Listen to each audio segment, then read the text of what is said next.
The bride's perfect day was about to become her worst nightmare.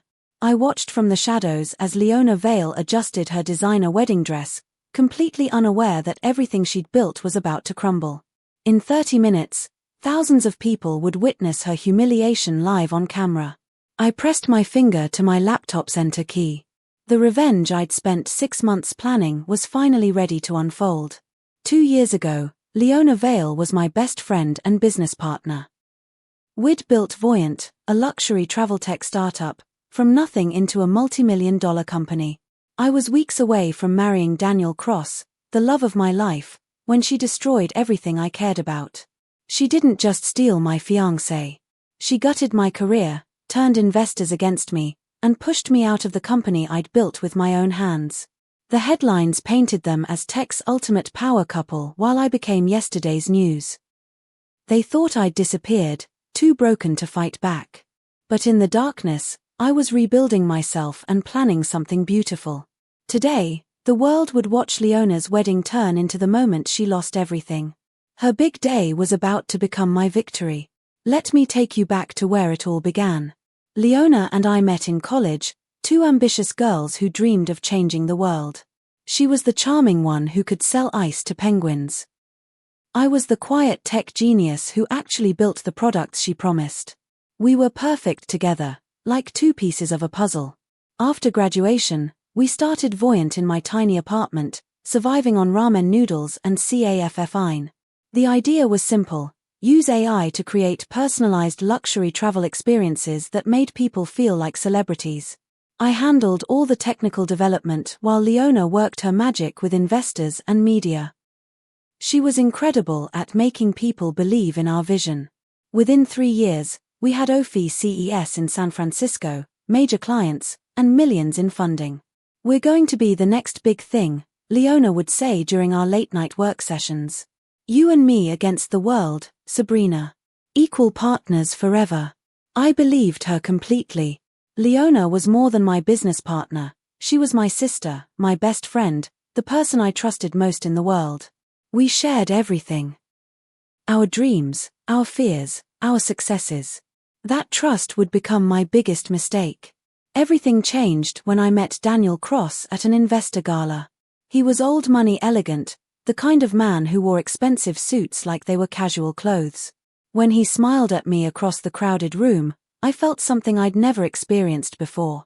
"You must be the genius behind Voyant's technology," he said, approaching with 2 glasses of champagne.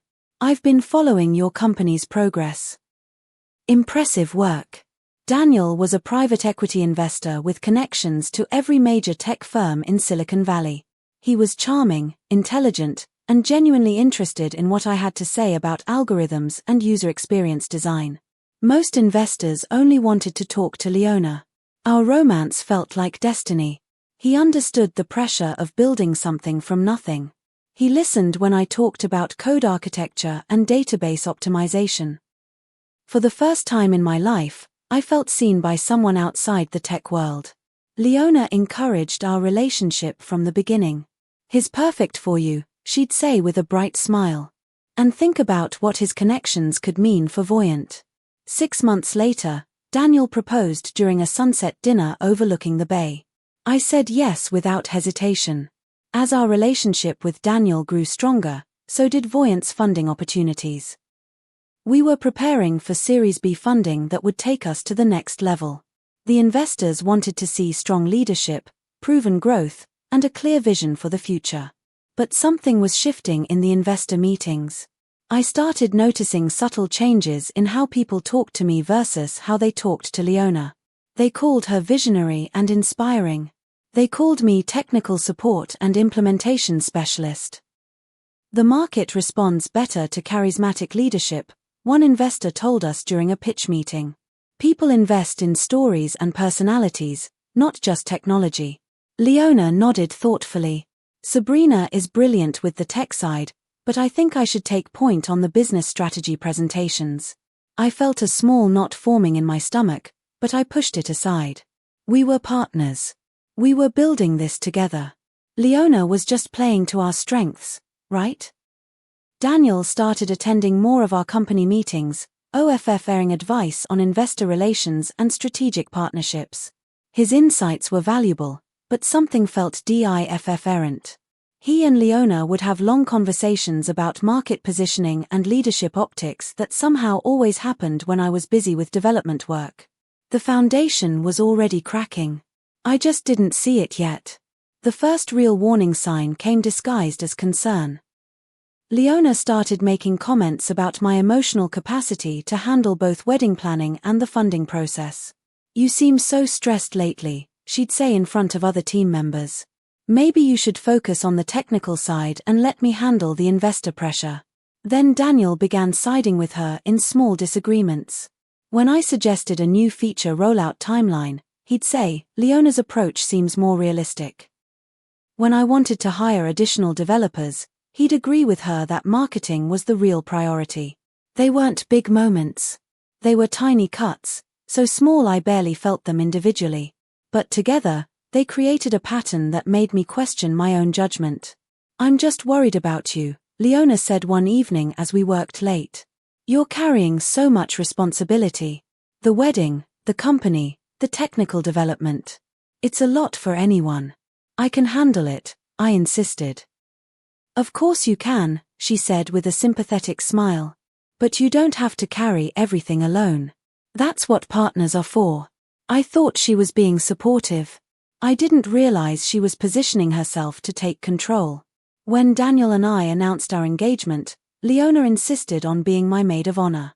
She threw herself into wedding planning with the same intensity she brought to everything else, taking control of every detail.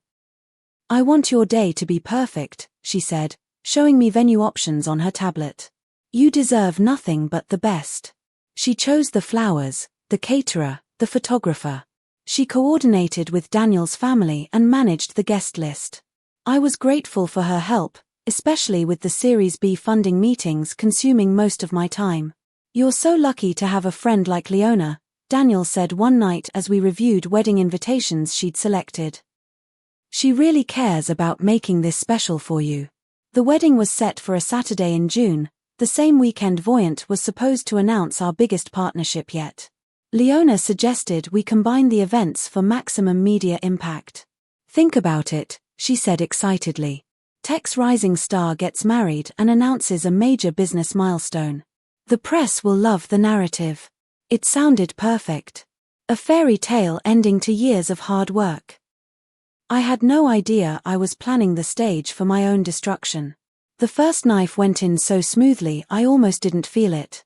A leaked investor memo started circulating, questioning my leadership stability and emotional preparedness for the challenges ahead. The language was clinical but devastating. "While Ms. Hart's technical contributions are valuable, concerns have been raised about her capacity to handle high-pressure situations and interpersonal dynamics at the executive level." I read it 3 times, my hands shaking. Who would write something like this? Who had access to our investor communications? "It's probably Tom Brooks," Leona said when I showed her the memo. "You know how much he hates that we beat him to the Morrison Hotel's contract." Tom Brooks ran a rival events tech firm that competed with us for major clients. It made sense that he'd try to undermine our funding round. But something about the memo's language felt familiar. Like I'd heard these exact phrases before. "Don't let it get to you," Leona said, putting a comforting hand on my shoulder. "Everyone knows you're brilliant. This is just desperate competition trying to shake our confidence." Daniel agreed. "Rivals always attack when they see success. It's actually a good sign, it means we're winning." I wanted to believe them. I needed to believe them. But late at night, alone with my laptop, I couldn't shake the feeling that the enemy wasn't outside our company. Everything unraveled on a Tuesday night in March. I'd forgotten my laptop charger at the OFCE and drove back to get it around midnight. The building was supposed to be empty, but I saw lights on in the conference room. I took the elevator up quietly, planning to grab my charger and leave. But as I approached the conference room, I heard familiar voices through the glass walls. Leona and Daniel were sitting close together, their heads bent over documents spread across the table. Their body language was intimate, comfortable, like they'd done this many times before. The investors are almost convinced, Leona was saying. A few more incidents like the memo, and they'll agree she's not CEO material. What about the wedding? Daniel asked. We can't move too fast and make it obvious. After the honeymoon, Leona replied. We'll give it a month, then propose the transition for company stability. By then, the board will be ready to make the change. I pressed myself against the wall, my heart pounding so hard I was sure they'd hear it. They were talking about removing me from my own company. The memo hadn't come from Tom Brooks. It had come from them. And us? Daniel asked, reaching for her hand. After everything settles, she said softly. We can't risk the narrative yet. I didn't wait to hear more. I ran. The investor coup happened exactly as they'd planned. Daniel used his connections to rally key stakeholders against my leadership. At the emergency board meeting the next week, Leona delivered the killing blow with tears in her eyes. This is the hardest thing I've ever had to do, she said, her voice breaking with fake emotion. Sabrina is my dearest friend, but I have a responsibility to our employees and investors. Her recent instability is putting everything we've built at risk. She presented evidence, the memo questioning my leadership, reports of emotional outbursts I'd never had, concerns about my inability to handle pressure during the wedding planning process. The investors ate it up. They saw a stable, charismatic CEO aiming to clean up a messy situation. They saw a founder gracefully stepping aside for the good of the company. I'm proposing we transition Sabrina to a technical advisory role, Leona continued. She'll still be compensated, of course, but the day-to-day leadership needs to change. I sat there in shock as they voted me out of my own company. The business I'd built from nothing, the technology I'd developed, the vision I'd created, all of it was being handed to my best friend while they painted me as an unstable founder who couldn't handle success. Daniel didn't meet my eyes once during the entire meeting. The humiliation was swift and complete. Within 24 hours, Leona had crafted a press release announcing my voluntary transition to focus on personal priorities and upcoming marriage. The tech blogs picked up the story immediately. Voyant founder steps back as company prepares for major growth phase. They quoted Leona extensively about my valuable contributions and her excitement to build on the foundation we created together. Nobody mentioned that I'd been forced out. Nobody questioned why a CTO would suddenly leave during a crucial funding round. The narrative was clean: stressed founder makes room for new leadership. I tried calling investors directly, but they wouldn't take my meetings. I reached out to journalists, but Leona had already given them her version of events. I was yesterday's news, a cautionary tale about founders who couldn't handle pressure. My equity was still technically mine, but it was tied up in legal structures that would take years to unravel. My access to company systems was revoked. My keycard stopped working. In 3 days, I went from being the CTO of a multi-million-dollar company to being unemployed and publicly humiliated. But the worst was still coming. The final blow came disguised as a confession. Daniel called me 2 weeks after the board meeting, asking to meet for co-FFEE. I thought he wanted to apologize, to explain how things had gotten so out of hand. Instead, he broke our engagement. I can't do this anymore, he said, not even looking at me across the small cafe table. The pressure, the drama, the way you've been acting, it's not healthy for either of us. The way I've been acting? I stared at him in disbelief. You plotted with Leona to steal my company. That's exactly what I'm talking about, he said calmly. These paranoid conspiracy theories, the inability to accept feedback, the emotional instability. Leona was right about the pressure getting to you. He slid the engagement ring across the table like we were closing a business deal. I hope you get the help you need, he said. But I can't be part of this anymore. 3 days later, the tech press announced Daniel and Leona's relationship. The headlines were breathless with excitement: tech's new power couple. Voyant CEO Leona Vale and investor Daniel Cross make it official. They posed for professional photos in the same restaurant where Daniel had proposed to me. Leona wore a dress almost identical to one I'd shown her weeks earlier.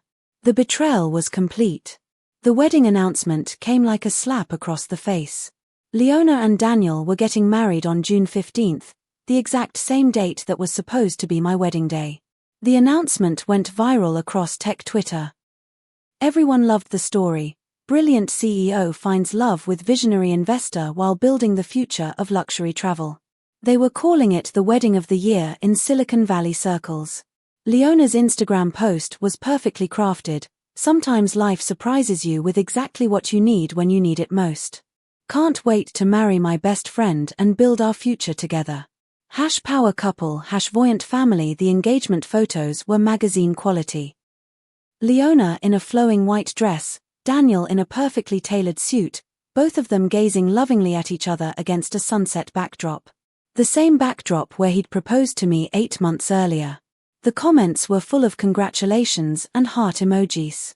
Nobody mentioned that they'd built their love story on the ruins of my life. But the date choice wasn't random. It was a message. They were getting married on what should have been my day, in the spotlight that should have been mine, celebrating the company that should have been ours. It was the ultimate power move. And everyone thought it was romantic. I spent the next 2 months in my apartment, watching them thrive while I fell apart. Every tech blog covered their relationship like it was the most important story in Silicon Valley. Every social media post got thousands of likes and shares. Voyant's valuation soared under Leona's leadership. She gave interviews about building sustainable culture and empowering female founders. She never mentioned my name, but everyone knew she was talking about me when she discussed the challenges of partnership transitions. Daniel proposed at the annual TechCrunch Disrupt conference, right on stage during Leona's keynote presentation. The crowd went wild. The video got 2 million views in 24 hours. I was becoming invisible while they became tech royalty. Then Max Torres reached out. Max was Voyant's head of marketing, someone I'd hired and mentored. She'd been quiet during the leadership transition, keeping her head down and doing her job. But her encrypted message was simple. Co-FFEE? I think you should know some things. We met at a small cafe far from the financial district. Max looked nervous, constantly checking over her shoulder. They didn't just take you down, she said quietly. They're using your old code, and it's full of exploitable cracks. The StuFF you built has backdoors you probably forgot about. She slid a flash drive across the table. Everything's on there. Marketing contracts, press lists, livestream agreements. Enough to destroy them if you want it. That night, I stared at the flash drive for hours before finally plugging it into my laptop. What I found was a goldmine of information that revealed just how calculated their betrayal had been. Email threads between Leona and Daniel going back months before they'd pushed me out. Marketing contracts with backdoor clauses that could trigger massive PR damage. Press lists with every major tech journalist's contact information. But the most interesting discovery was their wedding livestream deal. They'd partnered with a luxury wedding platform to broadcast their ceremony live to thousands of viewers. It was supposed to be the ultimate PR moment, tech's golden couple sharing their special day with the world. The livestream was built on Voyant's platform, using code I'd written before they'd forced me out. Code that still had my fingerprints all over it. I realized something that night, sitting alone in my empty apartment with their plans spread across my screen. I couldn't just survive what they'd done to me. I couldn't just move on and rebuild somewhere else. I had to destroy them. Completely. Publicly. On the biggest stage possible. Their wedding was going to be that stage. They wanted the world to watch them celebrate their love and success. Perfect. The world would watch them fall. I opened my laptop and started planning. The reconnaissance phase took weeks. I learned every detail of their wedding. The venue, the timeline, the guest list, the livestream setup. Leona had made it easy by posting about every planning milestone on social media. The venue was the Fairmont San Francisco, with a ceremony in the rooftop garden and reception in the ballroom. 300 guests, including every major investor and tech executive in the Bay Area. Full media coverage with professional photographers and videographers. The livestream was the centerpiece. They'd hyped it as the most exclusive wedding access ever, with behind-the-scenes content, interviews with guests, and live coverage of the ceremony. 10,000 people had already signed up to watch. I studied the venue layouts, the vendor schedules, the security protocols. I mapped out every entrance and exit, every camera angle, every potential access point. But the real opportunity was in the technology. The livestream platform was built on Voyant's infrastructure, using servers and code I'd originally designed. They'd updated some systems, but the core architecture was still mine. And I still had access credentials they'd forgotten to revoke. Late at night, I tested my access carefully, making sure I could get in and out without leaving traces. The backdoors were still there, hidden in code comments and legacy functions. Everything I needed for the perfect revenge was already in place. Finding allies was easier than I expected. My first call was to Tom Brooks, the CEO whose rivalry with Leona ran deep. She'd stolen a major client from him the year before using inside information, then publicly humiliated him at a conference. "I wondered when you'd figure it out," he said when I approached him with my plan. "Leona Vale is a snake, and Daniel Cross is a parasite. They deserve whatever's coming." Tom's company specialized in event technology, which gave him access to tools I needed. His team helped me create untraceable access points to the livestream servers and develop the content replacement system. "This is going to be beautiful," he said as we tested the upload protocols. "They think they're untouchable because they control the narrative. Time to change the story." Max Torres became my inside source, passing along marketing contracts and internal communications. She was taking a huge risk, but she was as angry as I was about how they'd treated loyal employees. "Half the team knows what really happened," she told me during one of our careful meetings. "They're just too scared to speak up. But when this goes down, they'll be cheering." The pieces were falling into place perfectly. The infiltration required surgical precision. Using Max's access, I obtained copies of all the marketing contracts, including the fine print that could trigger catastrophic damage to Voyant's partnerships. The livestream agreement had a morality clause. If the content became inappropriate, defamatory, or damaging to the platform's reputation, they could terminate the contract and demand full reimbursement of promotional costs. That would be over $2 million in damages. The press contracts had similar clauses. If the wedding became a newsworthy incident reflecting negatively on the subjects, media outlets could pursue additional coverage without permission. They'd be fair game for investigative reporting. But the real treasure was in the investor agreements. Daniel's firm had specific reputation management requirements. If he became the subject of credible fraud allegations or criminal investigation, his clients could withdraw their investments immediately. I had all the ammunition I needed. Now I just had to load the gun.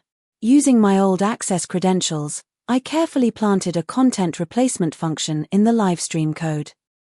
It would be invisible until activated, then seamlessly swap their curated wedding video with something much more interesting.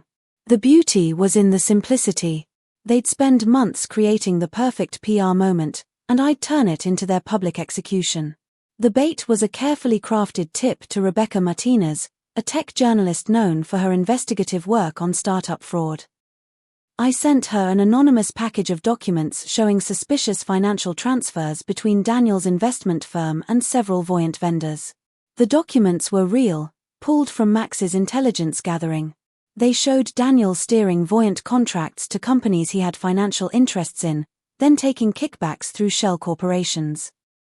Source wishes to remain anonymous but provided credible evidence of potential investor fraud involving Daniel Cross and Voyant Technologies, I wrote in the accompanying note. Suggest investigating before his upcoming wedding receives major media coverage. Rebecca was thorough and professional. She spent 2 weeks verifying the documents, interviewing sources, and building her case. The story was scheduled to publish at 8 a.m. on Saturday, 2 hours before the wedding ceremony. The timing was perfect. The guests would be arriving at the venue when the story broke.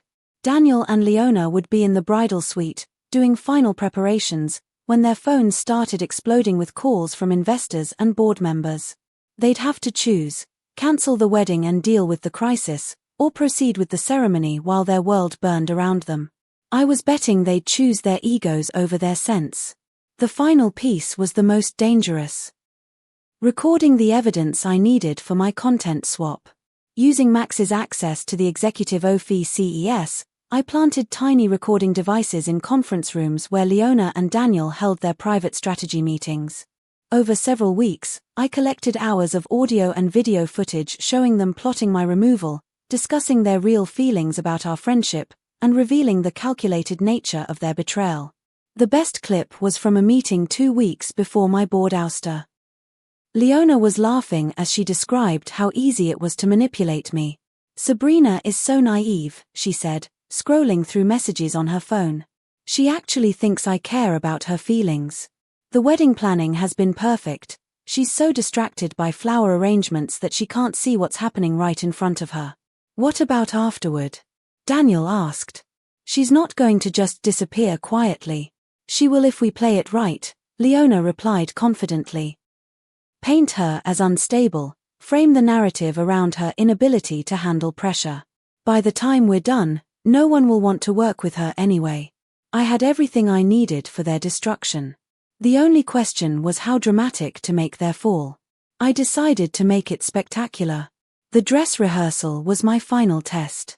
Late Thursday night, I broke into the Fairmont's server room using stolen maintenance credentials and tested every component of my plan. The content replacement system worked perfectly. I could swap any video feed with my compiled evidence footage at the touch of a button. The financial documents were loaded and ready for mass distribution to every guest's email. The audio recordings were synced for perfect timing. Most importantly, I confirmed that once the system activated, they wouldn't be able to stop it. The video would play to completion, the documents would send automatically, and the audio would broadcast through the venue's sound system. They could cut the power, but the live stream would continue through backup systems. They could try to evacuate, but 300 witnesses would have already seen everything. In my head, I replayed every moment they'd humiliated me. The board meeting where they stole my company. The engagement announcement that broke my heart. The wedding date that mocked my pain. Tomorrow, the stage would finally be mine. I drove home through the empty streets of San Francisco, thinking about how diff errant my life had been just 1 year ago. Back then, I'd trusted people. I'd believed in friendship and partnership and love. Now I understood that power was the only thing that mattered. And tomorrow, I was going to have all of it. Saturday morning arrived with perfect California sunshine. I dressed carefully in black jeans and a Star FF polo shirt I'd purchased online, designed to help me blend in with the catering crew. My laptop was loaded with everything I needed for their destruction. The Fairmont was buzzing with activity as vendors set up for the ceremony. I slipped in through the service entrance, just another anonymous worker preparing for another wealthy couple's perfect day. The rooftop garden was beautiful, decorated with white roses and crystal chandeliers. 300 white chairs faced an altar overlooking the San Francisco Bay. Professional cameras were positioned for optimal coverage of every moment. In the ballroom below, the reception setup was equally impressive. Crystal and gold everywhere, with floral arrangements that probably cost more than most people's cars. The livestream control booth was hidden behind elegant curtains. I found a quiet corner with Wi-Fi access and opened my laptop. Everything was ready. The replacement videos were uploaded. The email distribution list was loaded with every guest's contact information.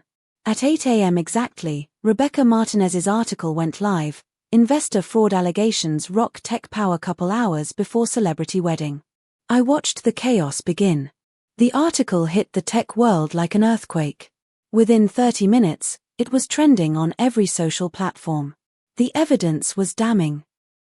Financial records, email communications, bank transfers showing Daniel steering millions in contracts to companies he secretly owned.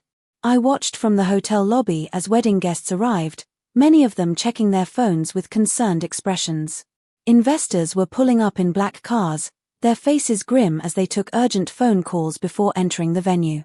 Daniel appeared in the lobby around 9:30, his face pale as he spoke rapidly into his phone. "No, we can't cancel," I heard him say. Too many people are already here. We have to proceed and deal with this afterward. Leona emerged from the elevator wearing her wedding dress, looking every inch the perfect bride. But her eyes were hard, calculating. She was already in crisis management mode. Smile, she told Daniel as photographers approached. We act like nothing is wrong until this is over. They posed for photos in the lobby, both of them radiating fake happiness while their phones buzzed constantly with calls from lawyers and board members. The ceremony was scheduled to begin in 30 minutes. I took the elevator to the control booth. The officiant was just beginning the ceremony when I activated the system. Dearly beloved, we are gathered here today to celebrate the union of Leona and Daniel. Perfect timing. Instead of the romantic video montage of their relationship that was supposed to play on the screens around the garden, my compilation began rolling. Audio of Leona laughing about how easy I was to manipulate. Video of Daniel planning my removal from the company I'd built. The guests gasped as the evidence played out in high definition. Recordings of them discussing how to frame me as unstable. Financial documents showing their fraud schemes. Email threads revealing the calculated nature of their betrayal. What the hell is this? Daniel shouted, but his voice was drowned out by the audio from the speakers. Leona tried to maintain her composure, but I could see her face changing as she realized what was happening. This wasn't a technical glitch. This was targeted, personal destruction. The livestream viewers were watching everything in real time. The chat was exploding with comments as 10,000 people witnessed Tech's power couple being exposed as frauds and manipulators. Security rushed toward the control booth, but it was too late. The system was automated now, playing through to the end. Chaos erupted in the garden as the evidence continued playing. Investors stood up and walked out. Board members made urgent phone calls. Journalists who'd come to cover a fairy tale wedding started taking notes for a very diff errant story. Leona tried to address the crowd, her voice shaking with rage. This is a malicious attack by someone trying to sabotage our happiness, she announced into the microphone. But the audio kept playing her own voice describing me as pathetically naive and easy to manipulate. Video showed her forging documents and lying to investors. The evidence was overwhelming and undeniable. Daniel started shouting at Leona in front of everyone. You said you handled this. You said she was finished.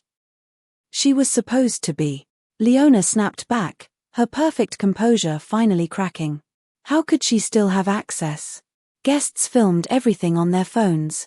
The livestream chat was going wild. Social media was exploding with clips and commentary. Tech Twitter was having a field day with #Voyant Wedding Meltdown. The wedding that was supposed to make them tech royalty was turning them into industry pariahs in real time. Security finally reached the control booth, but I was already gone. I'd slipped out during the chaos, disappearing into the crowd of shocked guests and fleeing Star FF members. I stood in the hotel parking lot, watching through the windows as their perfect day completely fell apart. Police cars were arriving to investigate the fraud allegations. Reporters were setting up cameras outside the venue. Guests were fleeing like the building was on fire. Before I left, I sent Leona one final message with all the evidence attached. You wanted center stage. I just gave it to you. By Sunday morning, Voyant's stock had crashed. The board called an emergency meeting to remove both Leona and Daniel from leadership. Major clients were canceling contracts. Investors were demanding investigations. The wedding was called OFF, obviously. The marriage certificate was never signed. The fairy tale was over. Within a week, criminal investigators were looking into the fraud allegations. Daniel's investment firm lost 3 major clients. Leona became radioactive in Silicon Valley, unable to get meetings with anyone. The tech blogs that had celebrated them as a power couple now covered their downfall with breathless excitement. The rise and fall of Silicon Valley's golden couple. How a wedding livestream became a public execution. I started a new company the following month, funded by investors who appreciated what I'd built at Voyant and how I'd handled the aftermath. People respected founders who fought back. Sometimes I think about that wedding day, standing in the shadows while their world collapsed. For so long, they'd controlled the narrative, decided what was true, chosen who succeeded and who failed. But in the end, I had the last word. And it was beautiful. Justice is best served live-streamed.